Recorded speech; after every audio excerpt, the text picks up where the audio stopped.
2025 was regtig nie my jaar nie. Dit was die jaar wat alles net harder geword het. Nie net vir my nie, maar vir miljoene ander families. Hallo julle, my naam is Aida en ek het online lifestyle digital marketing begin. Die rente het geklim, my rekeninge het net groter geword. Mense wat om my is, het siek geword hierdie jaar. My werk begin voel of my insluk en nie meer vir my voldoende is nie. My foon het begin stil word. En ek het wakker gelê en begin vir myself wonder, is dit wat vir my voorlê?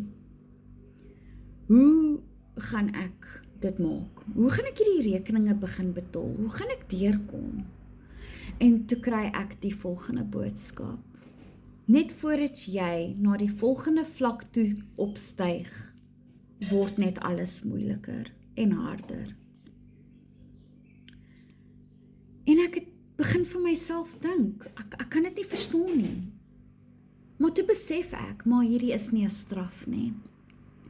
Dit is 'n toets. Dit is regtig net 'n toets van die Here af, om te kyk of ek gaan myself wil verbeter.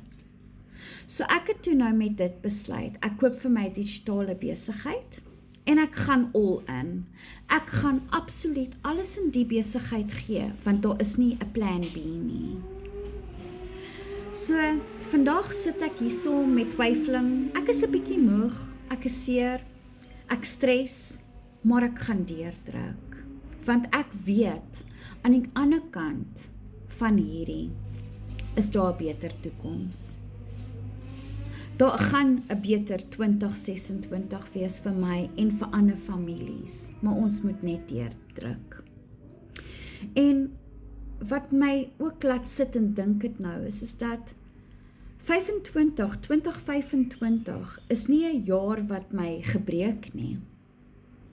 Nee, glad nie. 2025 is besig om vir my gereed te maak wat 2026 vir ons gaan bring. En dit gaan vir ons 'n fantastiese jaar wees. So ek wil net by julle weet, druk julle ook deur? Dink julle dat 26 vir julle 'n fantastiese jaar wees? So sê vir my hieronder, wat is julle 2026 doelwitte? Want julle is nie alleen nie, en ek wil graag daai doelwitte van julle saam met my laat deel, dat ons kan kyk hoe kan ons julle 2026 'n fantastiese jaar bring. So as jy wil meer inligting hê, stuur vir my 'n WhatsApp, my nommer is in my naam of bo in my bio.